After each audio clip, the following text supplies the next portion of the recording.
Yeah, I think that's a really important question because the former officials I talked to say, regardless of how much this is actually helping Iran target U.S. forces, we have not seen Russia being willing to take the step before, sharing real-time intelligence that could target U.S. troops, and what kind of military collaboration long-term that could lead to, whether air defense or Russian political. And for anybody who doesn't understand, Iran is China and Russia's Israel. If the United States is allied with Israel, and there's a lot of abhorrent things that Israel has done that the average American likely does not appreciate, especially in the case of like what's happening in Gaza to Palestinians, you have to imagine that Iran is essentially the same sort of proxy. Like Israel is like our proxy, like they're an arm of the United States government.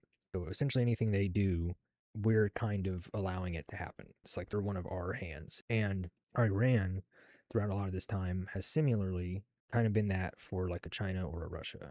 And again, I'm not an expert, but thinking to yourself, why would Russia share intelligence with Iran?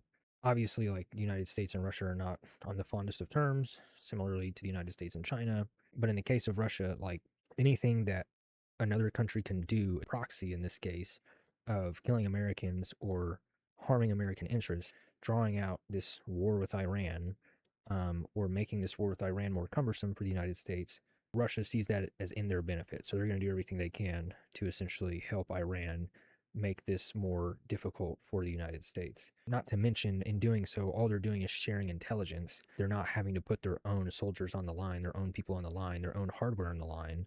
They're essentially using Iran as like the cannon fodder. In an attempt to kind of weaken the United States, they would use another country to essentially do their bidding, so that way they don't have to utilize any of their own resources. And it's not to say the United States doesn't do the same thing, doesn't use proxies as well, because it does. But as a world power, you have this ability to kind of like enable other countries or other peoples of which to act on your behalf. It's all just so morally abhorrent, but anywho. Advisors in Iran. As for the White House today,